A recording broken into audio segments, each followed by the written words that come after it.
तुम्ही सुद्धा कढीपत्ता फक्त फोडणीतच वापरता का? एकदा ही खमंग चटणी करून बघा. इतकी भन्नाट लागते की डब्बाभर बनवली तरी 2 दिवसात संपेल. फक्त 5 मिनिटात तयार होते आणि चवीला अशी आहे की तुम्ही भाजी, पोळी, चपाती, भात कशाही सोबत तोंडी लावायला देऊ शकता. चला आज बनवूयात खमंग अशी कढीपत्त्याची चटणी अतिशय साध्या सोप्या पद्धतीने. यासाठी सगळ्यात आधी तर मी ताजा असा कढीपत्ता घेतलाय. बरं हा कढीपत्ता स्वच्छ धुवून रात्रभर फॅनखाली सुकवून घेतलाय. यामुळे काय होतं कढीपत्त्यामधलं बऱ्यापैकी मॉइश्चर कमी होतं. आता कढीपत्ता सगळा आपण पानांपासून वेगळा करूयात आणि कढीपत्ता घेताना आवर्जून असा डार्क काळ्या रंगाचे पानं असलेलं घ्या. यामुळे काय होतं हा कढीपत्ता खूप चविष्ट लागतो आणि यामुळे चटणी आपली अतिशय भन्नाट टेस्टी होते. याचा वासही खूप छान येतो. चला सगळी पानं छानपैकी मी काढून घेतले. कढीपत्ता रात्रभर फॅन खाली सुकवून घेतल्यामुळे मॉइश्चर छान कमी झाले आणि यामुळे कढीपत्ता आपला पटकन भाजला सुद्धा जातो. तुम्हाला हवा असेल तर ही कढीपत्त्याची पानं तुम्ही उन्हामध्ये 2 दिवस वाळवूनही घेऊ शकता. चला आता कढई छान गरम झाली की सगळ्यात आधी तेल न घालता जे साहित्य आपल्याला भाजून घ्यायचे ते साहित्य अगोदर भाजायला घेऊयात. 3 चमचे जिरे छानपैकी खमंग असे भाजून घ्यायचे. तेल वगैरे काही घालायचं नाहीये. अशा पद्धतीने छान भाजून घेतल्यामुळे जिऱ्याचा फ्लेवर छान आपल्या चटणीला भेटतो. त्यानंतर एक 6 ते 7 चमचे तीळ घ्यायचे आणि तीळ सुद्धा तेल न घालता खमंग असे भाजून घ्यायचे. तीळ घातल्यामुळे ही चटणी अजूनच पौष्टिक आणि चविष्ट होते. त्यामुळे कढीपत्त्याच्या चटणीमध्ये तीळ आवर्जून घाला. या अगोदर सुद्धा आपण कढीपत्त्याची चटणी बनवली होती, आपल्या पेजवर आहे, परंतु ती वाळलेल्या पानांपासून बनवली होती.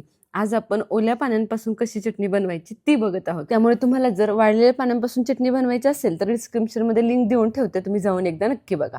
चला आता कढईमध्ये फक्त 2 चमचे तेल गरम करायचं आणि 2 चमचे तेलावरती 3 ते 4 चमचे उडदाची डाळ खमंग अशी भाजून घ्यायची. आता इथे अर्धा बाउल कढीपत्ता आहे, त्यानुसार लागणार हे सगळं साहित्य आहे.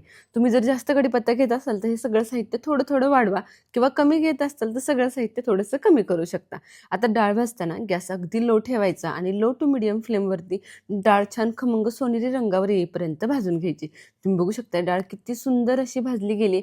यामुळे काय होतं डाळ अतिशय खमंग होते आणि याचा परफेक्ट असा फ्लेवर आणि वास आपल्या चटणीला भेटतो. आता 4 ते 5 चमचे फुटाणा डाळ ती सुद्धा 2 चमचे तेलावरती खमंग अशी भाजून घ्यायची. आता ही फुटाणे डाळ अगोदरच भाजलेली असते, परंतु तेलावरती थोडीशी खमंग होईपर्यंत भाजून घेतली ना याचा सुद्धा फ्लेवर खूप छान येतो. अगदी हलक्या सोनेरी रंगावरती डाळ मी इथे छान भाजून घेतली आहे. डाळ खूप जास्त डार्क होऊ देऊ नका, नाही तर त्याची करपट चव आपल्या चटणीला येईल. चला आता डाळ काढून झाली आहे. त्यामध्ये 2 चमचे तेल शिल्लक आहे, त्यावरतीच शेंगदाणे घालून घेतलेत आणि आता शेंगदाणे हे खमंग भाजून घ्यायचे. इथे मी साधारण एक छोटी वाटी शेंगदाणे घेतलेत आणि शेंगदाणे छान खमंग कुरकुरीत होईपर्यंत तेलावरती छान भाजून घ्यायचे. तुम्ही जेवढे शेंगदाणे छान खरपूस भाजून घ्याल ना तेवढी तुमच्या चटणीची चव छान येणार आहे. शेंगदाण्याबरोबर प्रत्येकच पदार्थ तुम्ही जेवढा छान खमंग खरपूस लो फ्लेमवर भाजाल तेवढी तुमची चटणी अधिक चविष्ट होते. चला तुम्ही बघू शकता किती सुंदर असे शेंगदाणे भाजले गेलेत. खूप जास्तही भाजायचे नाहीत आणि खूप कच्चेही ठेवायचे नाहीत. अगदी परफेक्ट असे प्रमाणात भाजले गेलेत. आता यामध्येच घालायचा आहे हा कढीपत्ता. कढीपत्ता भाजण्यासाठी तेल वगैरे काही घालायचं नाही. कढईला थोडंसं तेल आहे शेंगदाणे भाजल्यानंतरचं, त्यामुळे त्याच तेलावरती छान असा कढीपत्ता भाजून घ्यायचा. आता हा ओला कढीपत्ता भाजायला थोडासा वेळ लागतो, म्हणूनच अगोदर सांगितल्याप्रमाणे तुम्हाला जर हवा असेल तुम्ही कढीपत्ता सुकवूनही घेऊ शकता, उन्हामध्ये वाळवूनही घेऊ शकता. उन्हामध्ये वाळवलेला कढीपत्ता फक्त 2 मिनिटात भाजला जातो आणि असा हा फ्रेश कढीपत्ता भाजायला 6 ते 7 मिनिटं लागतात. जर तुमच्याकडे वेळ असेल तर तुम्ही हा 6 ते 7 मिनिटांमध्ये कढीपत्ता छान भाजून घ्या. छान जोपर्यंत पानं छान कुरकुरीत होत नाहीत तोपर्यंत भाजत राहायचा. अशा पद्धतीने पानं छान कुरकुरीत झाली, खळखळ अशी वाजायला लागली, भाजलेली समजली की काढून घ्या. चला सगळी पानं छान अशी भाजून घेतलेत. पूर्णपणे मला 6 मिनिटं लागली फक्त हा कढीपत्ता भाजायला. तुम्ही बघू शकता पानं हाताने किती छान क्रश होत आहेत. अशा पद्धतीने कढीपत्ता भाजला गेला पाहिजे. चला तर हे एकत्र साहित्य तुम्हाला परत एकदा सांगते. शेंगदाणे, भाजकी डाळ, उडदाची डाळ, तीळ, जिरे, मीठ, लाल तिखट आणि 10 ते 12 लसणाच्या पाकळ्या, या सगळ्या साहित्यांमध्ये आपली ही खमंग अशी चटणी तयार होणार आहे. आता ही चटणी तुम्ही उखळीमध्ये कुटू शकता किंवा उखळी नसेल तर आरामात मिक्सरलाही बारीक करू शकता.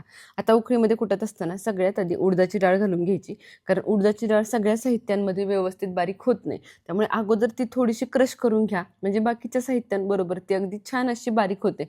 कारण उडदाच्या डाळीचा फ्लेवर आपल्याला जसा पाहिजे तसं त्याचं छान असं स्ट्रक्चरही हवं आहे. त्यामुळे छान रवाळ असं स्ट्रक्चर ह्याचं यायला हवं.